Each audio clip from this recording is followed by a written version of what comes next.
सोचिए, सहरा की रेत के नीचे तारीख का एक बहुत ही गहरा राज दफन है। एक ऐसी सच्चाई जिसे सदियों से जानबूझकर पोशीदा रखा गया है। तो आज हम उसी अजीम इलाही मंसूबे से पर्दा उठाने जा रहे हैं कि आखिर क्यों एक इतने अजीम पैगंबर की कब्र को हमेशा हमेशा के लिए छुपा दिया गया। जी हाँ, हम बात कर रहे हैं हज़रत मूसा अलैहिस्सलाम की। सवाल ये है कि उनकी कब्र कहाँ है? यही वो मरकज़ी सवाल है जो इस पूरी गुफ्तगू का महवर बनेगा। एक ऐसा मुअम्मा जिसे चलिए हम मिलकर समझने की कोशिश करते हैं। तो इसका सीधा सा जवाब है, कोई नहीं जानता। लेकिन ठहरिए, ये कोई इत्तेफाक या हादसा नहीं है, बल्कि ये एक सोचा समझा इलाही मंसूबा है। हज़रत मूसा अलैहिस्सलाम की कब्र का नामालूम होना असल में अल्लाह की हिकमत का एक बहुत ही गहरा राज है। तो चलिए अब इस राज को समझते हैं। देखिए, इस राज को समझने के लिए ना हमें एक बहुत बड़ी कश्मकश को समझना होगा। एक तरफ है अल्लाह का प्लान, ईमान की हिफाजत का प्लान, और दूसरी तरफ है शैतान की साजिश, इंसानियत को गुमराह करने की साजिश। अब इस पूरे मंसूबे की बुनियाद को समझने के लिए शिर्क के तसव्वुर को जानना बहुत ज़रूरी है। शिर्क क्या है? सीधे लफ्ज़ों में एक सच्चे खुदा के अलावा किसी भी चीज़ या किसी भी शख्स की इबादत करना, और इससे शैतान का सबसे ख़तरनाक हथियार कहा गया है। और असल में इसी गुनाह से बचाने के लिए ये सारा इंतज़ाम किया गया। तो शैतान काम कैसे करता है? इसका तरीकाकार अगर देखा जाए तो हमेशा से एक जैसा ही रहा है।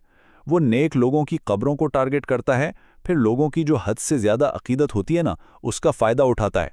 वो एहतराम को आहिस्ता आहिस्ता इबादत में बदल देता है, और बस अंजाम ये होता है कि वो अपने मानने वालों को तौहीद के सीधे रास्ते से भटका देता है। चलिए अब वक्त में थोड़ा पीछे चलते हैं और हज़रत मूसा अलैहिस्सलाम के आखिरी लम्हात को देखते हैं। ये एक बहुत ही, आप कह सकते हैं, ड्रामाटिक और सबक आमोज लम्हा था जब उनका सामना हुआ मलकुल मौत से। हुआ ये कि मुल्कुल मौत इंसानी शक्ल में आए। हज़रत मूसा ने उन्हें पहचाना नहीं। उन्होंने समझा कि कोई अजनबी है जो उनकी जान लेने आया है, तो अपने दिफा में उन्होंने उसे एक थप्पड़ मार दिया। यहाँ ये बात बहुत अहम है, जैसा कि इस्लामिक स्कॉलर्स वाज़े करते हैं कि अगर उन्हें ज़रा सा भी इल्म होता कि ये अल्लाह का भेजा हुआ फरिश्ता है तो वो यकीनन ऐसा कभी ना करते। तो फरिश्ता अल्लाह के पास वापस किया। अल्लाह ताला ने उसकी आंख ठीक की और इसे दोबारा भेजा। लेकिन इस बार वो जान लेने नहीं आया था, बल्कि अल्लाह की तरफ से ईमान की एक आखिरी आजमाइश लेकर वापस आया था। और वो आजमाइश थी एक गैर मामूली, बहुत लंबी जिंदगी की पेशकश। फरिश्ते ने क्या पेशकश दी? उन्होंने कहा, आप अपना हाथ एक बैल की पीठ पर रखें।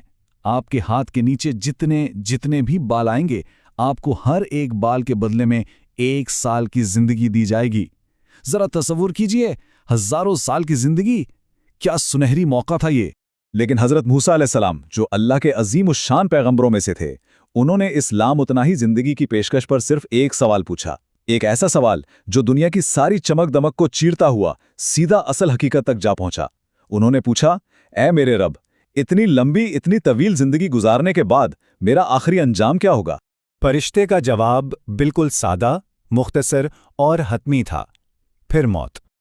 और ये सुनते ही हज़रत मूसा अलैहिस्सलाम ने बिना एक लम्हे की हिचकिचाहट के फौरन कहा, अगर आखिरी अंजाम मौत ही है तो फिर अभी क्यों नहीं?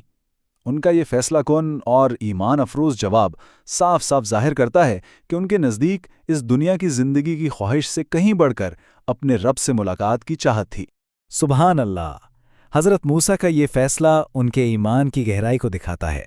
और दिलचस्प बात यह है कि यही गहराई हमें उनकी आखिरी दुआ और उनकी कब्र के राज में भी नज़र आती है। तो अपनी वफ़ात से ठीक पहले उन्होंने अल्लाह से एक बहुत ही ख़ास दुआ की। देखिए, उन्होंने अर्ज़ मुक़द्दस में दाखिल होने की दुआ नहीं की, क्योंकि हम सब जानते हैं कि उनकी कौम बनी इसराइल की नाफरमानी की वजह से ये मना था। बल्कि उन्होंने दुआ की, ए अल्लाह, मुझे इस पाक ज़मीन के बस इतना करीब कर दे कि अगर वहाँ से कोई पत्थर फेंके तो वो मुझ तक पहुँच जाए। और इस कब्र के मुकाम का वाहिद इकलौता सुराग हमें मिलता है हमारे प्यारे नबी मोहम्मद सल्लल्लाहु अलैहि वसल्लम की ज़बान से। आपने फरमाया, अगर मैं आज वहाँ होता तो मैं तुम्हें सड़क के किनारे उस सुर्ख रेत के टीले के नीचे उनकी कब्र ज़रूर दिखाता। इससे अंदाज़ा लगाएं कि कब्र कितनी सादा और बेनिशान है। और इस मकाम की तस्दीक एक और अजीम मौजिज़े से भी होती है। سفر معراج یعنی اس آسمانی سفر کی رات نبی اکرم صلی اللہ علیہ وآلہ وسلم نے حضرت موسیٰ کو اسی سرخ ٹیلے کے پاس اپنی ہی قبر میں نماز پڑھتے ہوئے دیکھا۔ یہ اس بات کا واضح ثبوت ہے کہ انبیاء اللہ کے حکم سے اپنی قبروں میں زندہ ہوتے ہیں اور ان کے جسم بالکل محفوظ رہتے ہیں۔ تو اب ہم آتے ہیں اصل سوال پر، آخر اس سب کے پیچھے اصل وجہ کیا ہے؟ کیوں اس قبر کو اتنا پوشیدہ رکھا گیا؟ چلیے اس الہی راز کے پیچھے کی گہرائی اور حکمت کو سمجھتے ہیں۔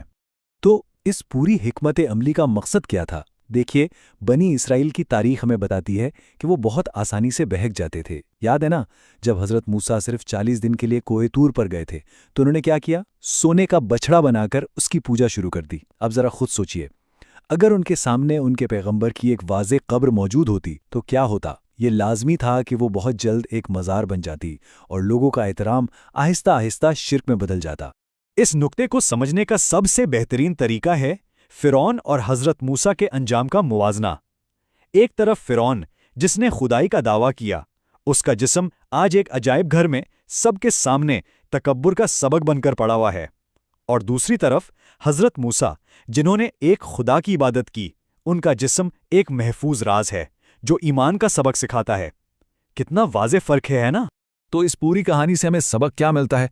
سب سے بڑا سبق یہ ہے کہ کسی بھی نبی کو اصل عزت دینا ان کے لیے شاندار مقبرے بنانا نہیں ہے، نہیں، بلکہ اصل عزت یہ ہے کہ اس بنیادی نظریے پر قائم رہا جائے جس کے لیے انہوں نے اپنی پوری زندگی جدوجہد کی، اور وہ نظریہ ہے غیر متزلزل توحید، صرف ایک اللہ کی عبادت۔